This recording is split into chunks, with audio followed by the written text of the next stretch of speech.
topicals are not gonna heal your skin condition. These are really just gonna help to alleviate maybe the inflammation, maybe the itchiness, and kind of seal in the moisture so that the skin can heal faster.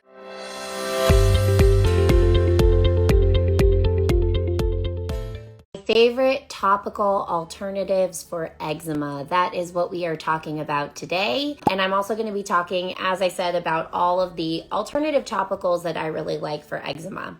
So, when we are thinking about topicals, I know what we normally think about is, okay, topical steroids. That's really one of the things we're using and our dermatologists are giving us. But there's a lot of problems with the topical steroids. You can end up with topical steroid withdrawal or something called red skin syndrome. And this is a big problem because steroids are actually, a hormone that is made in our system. And when we are putting topical steroids on, we are putting hormones onto our system that also can actually seep into our system and lead to problems down the line. And topical steroid withdrawal can look like redness all over your skin, oozing, burning, and just so uncomfortable. This is something I dealt with when I was pregnant, and I decided to stop all of my topical steroids, and I got red skin syndrome, and it was so uncomfortable. So, if at all possible, we want to minimize our topical steroid use or not use it at all. And then when we're thinking about, okay, what else are we going to be putting on our skin? Oftentimes our dermatologists are recommending Aquaphor or CeraVe, and these can work well in terms of locking in moisture, but there are some ingredients in these products that I don't like mineral oil and petroleum, which can have some toxicities that are a part of course, they come from petroleum. So, when you're looking at your ingredients, I want you to look at, if there's petroleum, mineral oil, those are things that I want you to think about switching out. If your product has white petroleum, that might be a little bit better. That's a little bit more refined. And so a little less possibility of there being toxicity with that white petroleum. That's some of the negatives of some of the general ointments that our dermatologists are recommending to us. And then, there are some better options for CeraVe. So I really like to use the resource EWG's Skin Deep database, which is a resource that's really great. And you can actually go in there and look up the different CeraVe products, for example. And some of them actually have a little bit higher of a rating, and then some have a lower rating, and you're looking for that rating to be like a 1 or a 2 or something that's not very toxic. And so EWG's Skin Deep database, first of all, another great resource for if you're looking for topical alternatives for yourself in terms of just, trying to lock in the moisture, etc. So, what I like to think about when thinking about topical alternatives are, one is locking in the moisture, as we kind of all know, is that, we often are having very dry skin. And when we lock in the moisture, that feels better to us. And then it helps that skin feel better as well too, because you're kind of trapping in that moisture there. So locking in the moisture is one thing I like to think about.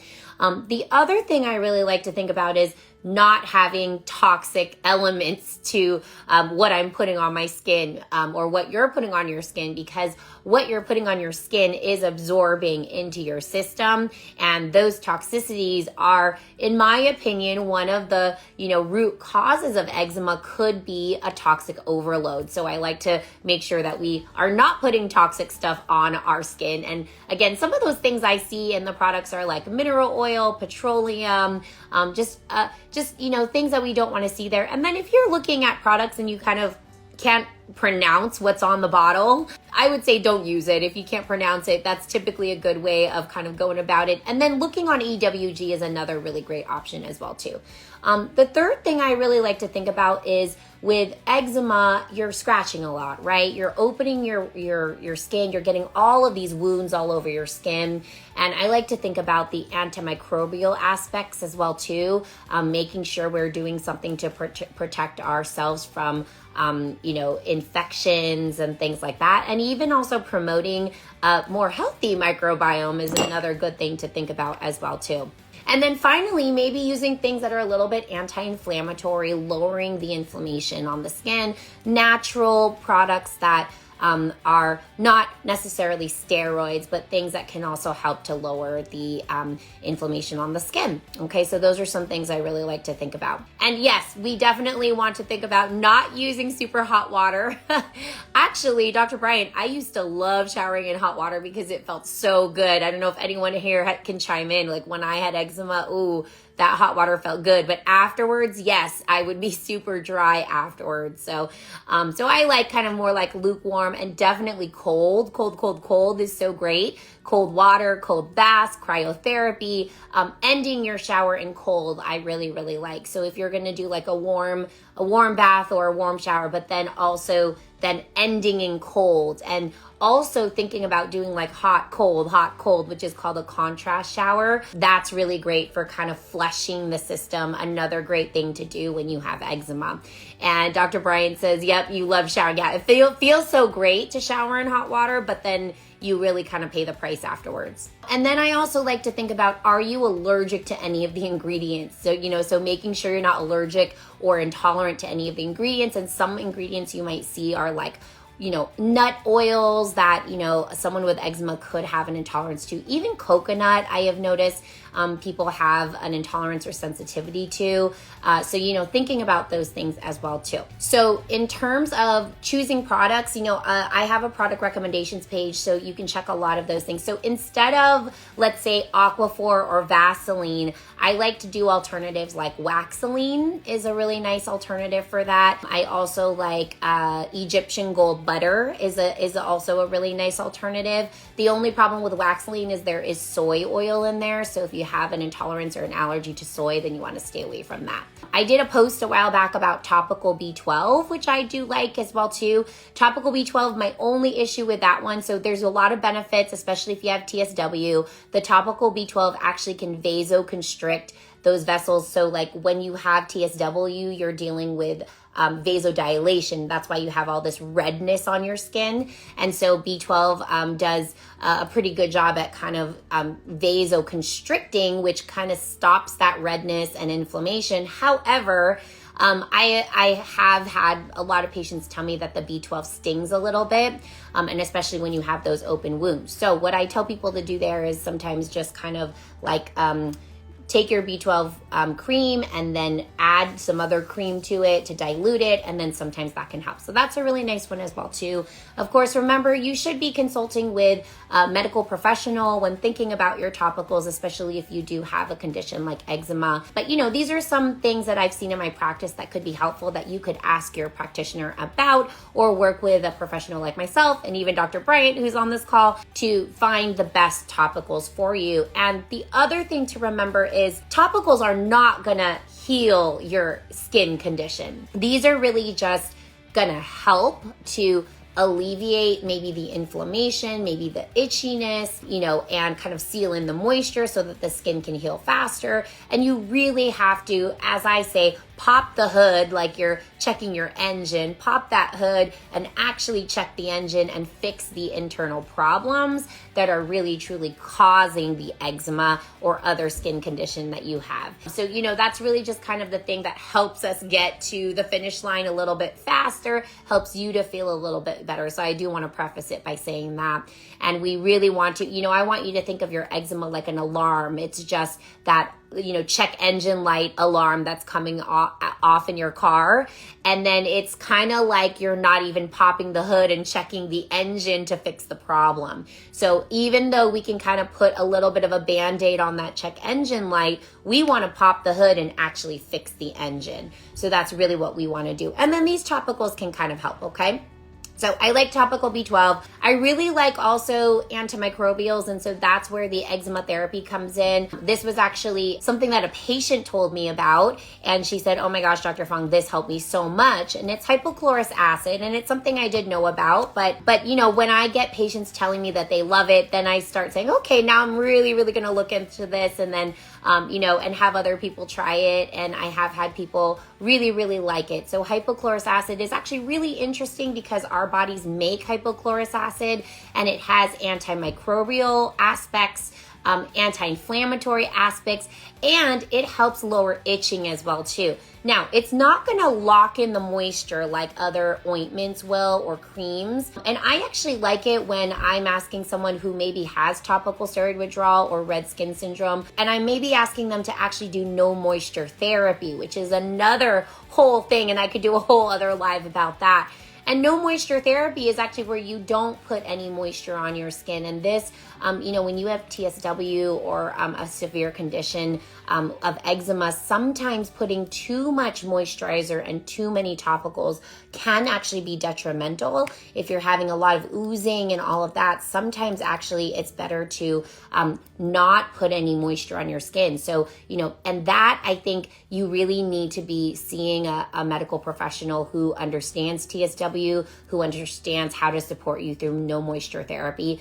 No moisture therapy is pretty hard to get through, but I have seen it be very successful. And when I do that, sometimes what I'll do is I'll ask people to use the eczema therapy spray. And the other thing I also really like is colloidal silver. If somebody is having a lot of staph infections or other skin infections, again, speak to your medical professional regarding whether these are the right options for you. But if someone's having a lot of staph infections, I like the eczema therapy. I also like colloidal silver in terms of using it as a spray or using it as a cream, okay? And so antimicrobial aspects, I think that's really another thing we want to think about. And then, hypochlorous acid is really great because it also has that anti-inflammatory effect, etc. Now, some people do say that the spray stings a little bit, and then others don't. And I think if you have a lot of open cuts, you're gonna maybe think that it stings. And sometimes we kind of have to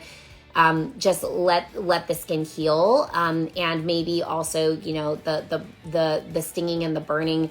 Unfortunately, almost everything you put on might do that unless it's an ointment. So you might want to use an ointment first to kind of heal up the skin and then use the sprays. And so those are some feedback I usually get. Some other ingredients that I like. So if you're just going to kind of look into ingredients, I love castor oil. The only thing about it is it's a little bit sticky, but I love castor oil for kind of locking in the moisture and helping the skin to heal and helping the skin to really allow the skin to heal. It's just a little sticky. That's one thing I would say.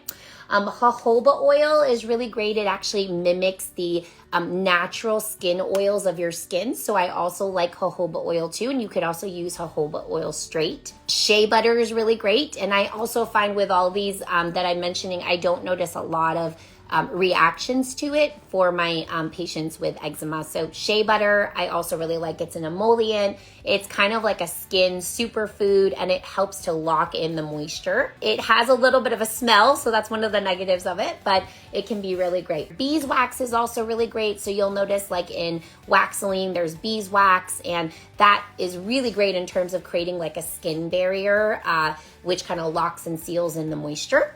I like vitamin E as an ingredient also. Vitamin E is an antioxidant, and often when we have a lot of eczema, we are creating a lot of free radicals and oxidative stress, and that can cause more inflammation and more itchiness. So I like vitamin E. Also, vitamin E great for healing as well too. And then we spoke about colloidal silver as an ingredient. I love that too. You can also do like a colloidal silver spray, also really wonderful. And I have used that very successfully in actually treating staph infections and avoiding antibiotics. Again, speak to your doctor, your healthcare professional about this. Naturopathic doctor, integrative doctors will kind of know about these natural ways of doing that. I do love zinc oxide as well too. So zinc oxide is, it's actually a skin protectant. You'll see zinc oxide in your sunscreens, natural sunscreens, because it's actually such a skin protectant that it can actually protect us from the UV rays. But at the same time, it can actually protect our skin if we have eczema and other skin conditions as well too. It's also very soothing, and it actually lowers inflammation too. So it can actually lower redness and irritation as well too. Yes, And yeah, it makes you look like Casper, totally. Actually, there's like, butt pastes that are for diaper rashes. I do love those. And there's actually one I really like, and I think it's called Pain in the Butt Paste. And then there's also zinc oxide wraps that are great for people who are doing wrapping of their skin. They do have zinc oxide wraps as well too, that you could wrap, like if you're doing it around your ankles or something like that. That's another option also. So there's so many options, and I know there's a lot to choose from, but those are the things I really want you to think about. And because like I haven't really found an ointment or a cream that has all of these things that I really love, I actually did start making an ointment for my patients that I do have available. I'm making limited batches, so I do have it available on my website. It's called the Clean Skin Ointment. And what I usually like to do is have people, spray this on, and then they could put the ointment on, and this is the ointment. So it kind of has a little bit of like a Vaseline consistency, but it actually has all of those ingredients I talked about: the zinc oxide, the colloidal silver, the vitamin E, the beeswax, the castor oil, the jojoba oil, and the shea butter, because those are really a lot of the different ingredients that I really love. And so I just put them all together.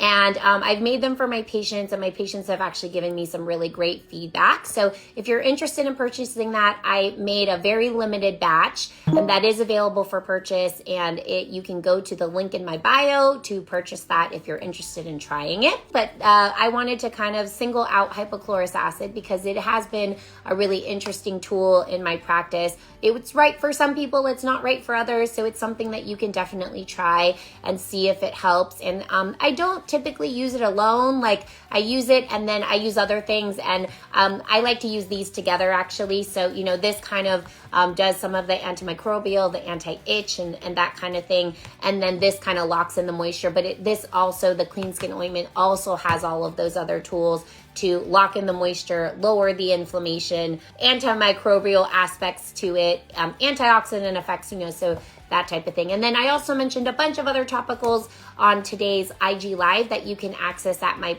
product recommendations page, which also is in the link in my bio as well too, okay? So thank you for coming today to my IG Live. And I know right now it can be really difficult if you are someone suffering with eczema. So, I hope that these topical recommendations can help a little bit, help you navigate, and what I do want to say, again, I just want to end with, topicals are not going to fix the problem, but hopefully they do help you feel better as you are really getting to the root cause. So, I don't really want you to hang on to, okay, this topical is going to cure me. Absolutely not. I don't believe that could ever really happen. I think there's always going to be something internally, something we have to understand in terms of toxic burden, microbial burden, organ dysfunction, gut dysfunction, liver dysfunction. And these are all, things we really need to consider and fix those issues. And then the skin gets better. And then you don't need the topicals anymore. I remember when I had really severe eczema, I had to slather myself with ointments and creams all day long. And now, I don't even really have to put lotion on, and my skin locks the moisture in. So it's not that you just have dry skin, and you just need to lock in that moisture. Typically, there is some kind of offender, something burdening your system. So if you are interested in learning more about that, check out my masterclass. We have a live masterclass. We also have a recording of the masterclass if you go to the link in my bio and click free masterclass. So if you're interested in meeting me and having me just kind of assess your situation and give you a hypothesis as to what could be the root causes of your condition, and just kind of talk about, what are the steps you might need to take to address the root cause, definitely check out the link is in my bio to book a consultation. All right. And I will see you at the next live. All right. Bye everyone.